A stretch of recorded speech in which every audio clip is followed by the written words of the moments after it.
78ರಷ್ಟು ಸ್ಥಾಪನೆ ಆಗೋದು ಕೈಗಾರಿಕೆಗಳು ದಕ್ಷಿಣ ಕರ್ನಾಟಕದಲ್ಲಿ ಸರ್, 27% ಮಾತ್ರ ಉತ್ತರ ಕರ್ನಾಟಕದಲ್ಲಿ ಆಗುತ್ತೆ. ಅಲ್ಲಿರುವಂತಹ ಯುವಕರು ಮಕ್ಕಳನ್ನು ಹುಟ್ಟಿಸಿರ್ತಾರಲ್ಲ, ಅವ್ರು ಏನ್ ಮಾಡ್ಬೇಕು? ನಮಸ್ಕಾರ, ನಾನು ನಿಮ್ಮ ನಾಗೇಶ್ ಗೋಲಶೆಟ್ಟಿ, ಉತ್ತರ ಕರ್ನಾಟಕ ಹೋರಾಟ ಸಮಿತಿ ಹಾಗೂ ಉತ್ತರ ಕರ್ನಾಟಕ ಮುಳುಗಡೆ ಮತ್ತು ಪ್ರವಾಹ ಸಂತ್ರಸ್ತರ ಹಿತರಕ್ಷಣಾ ಸಮಿತಿಯ ವತಿಯಿಂದ ನಾನು ಇವತ್ತಿನ ಮುಖ್ಯಮಂತ್ರಿಗಳ ವಿಶೇಷ ಸಭೆಗೆ ಉದ್ದೇಶವನ್ನಿಟ್ಟುಕೊಂಡು ಒಂದೆರಡು ಅನಿಸಿಕೆಗಳನ್ನು ಮತ್ತು ಸರ್ಕಾರಕ್ಕೊಂದು ಮನವಿಯನ್ನು ಮಾಡಿಕೊತಾ ಇದ್ದೇನೆ.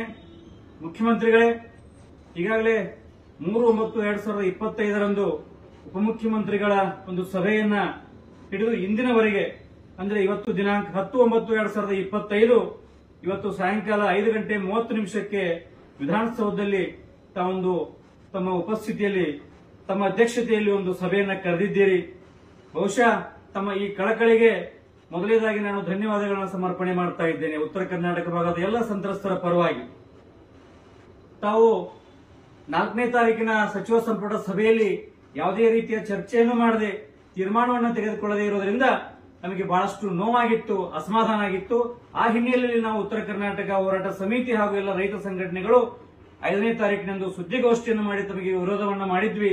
ತಾವು ಆಲಮಟ್ಟಿಗೆ ಕೃಷ್ಣಾ ಭಾಗಿನವನ್ನು ಅರ್ಪಣೆ ಮಾಡಿ ಬರಲಿಕ್ಕೆ ಮುಂಚಿತವಾಗಿ ತಾವು ಒಂದು ಬೆಲೆಯನ್ನ ನಿಗದಿಯನ್ನು ಮಾಡಿಕೊಂಡೇ ಬರಬೇಕು ಅನ್ನುವಂತ ಒಂದು ವಿನಂತಿಯನ್ನ, ಷರತ್ತನ್ನ ನಾವೇನು ಹಾಕಿದ್ವಿ ಅದನ್ನು ಗಮನದಲ್ಲಿಟ್ಟುಕೊಂಡು ತಾವು ಅವತ್ತು 6ನೇ ತಾರೀಕಿನಂದು ನಮಗೊಂದು ಆಶಾದಾಯಕ ಭರವಸೆಯನ್ನು ಕೊಡ್ತಾ ಹೋಗಿದ್ರಿ.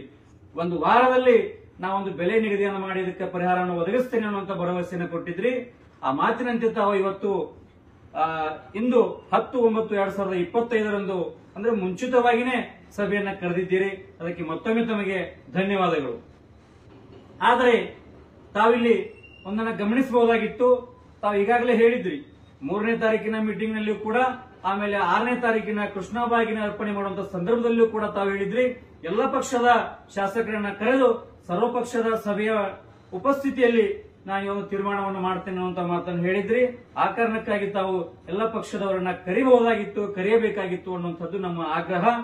ಇರ್ಲಿ, ಈಗ ನಮ್ಮ ವಿನಂತಿ ಏನು ಅಂತಂದ್ರೆ, ಮಾನ್ಯರೇ, ತಾವು UKP 3ನೇ ಹಂತದ ಯೋಜನೆಗಾಗಿ ಭೂ ಸ್ವಾಧೀನ, ಪುನರ್ವಸತಿ ಮತ್ತು ಪುನರ್ ನಿರ್ಮಾಣ, ಭೂ ಪರಿಹಾರ ಹಾಗೂ ನ್ಯಾಯಾಲಯಗಳಲ್ಲಿ ಇರುವಂತಹ ಪ್ರಕರಣಗಳಿಗೆ ಸಂಬಂಧಪಟ್ಟಂತೆ ಇವತ್ತಿನ ವಿಶೇಷ ಸಭೆಯಲ್ಲಿ ತಾವು ಚರ್ಚೆಯನ್ನು ಮಾಡಿ ತೀರ್ಮಾನವನ್ನು ತೆಗೆದುಕೊಳ್ತಾ ಇದ್ದೀರಿ.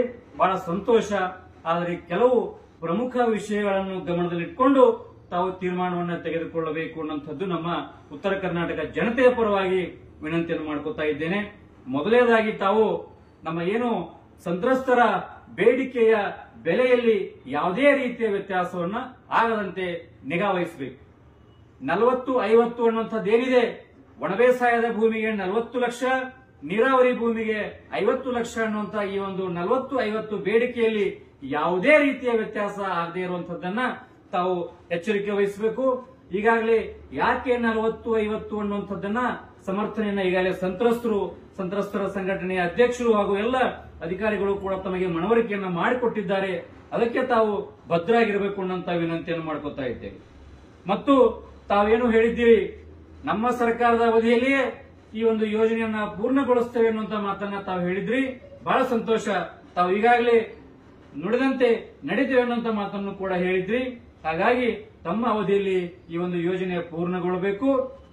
ಮತ್ತು ಒಂದು ವೇಳೆ ವಿಳಂಬವಾದರೆ ಕಾಯ್ದೆ ಅನುಸಾರ ಪ್ರತಿ ವರ್ಷಕ್ಕೆ ಪ್ರತಿಶತ 10% ಏನು ಹೆಚ್ಚುವರಿ ಹಣವನ್ನ ತಾವು ಕೊಡಬೇಕು ಅನ್ನುವಂಥದ್ದಕ್ಕೂ ಕೂಡ ತಾವು ನಿರ್ಣಯವನ್ನ ತೆಗೆದುಕೊಳ್ಳಬೇಕು ಅನ್ನುವಂತ ವಿನಂತಿ.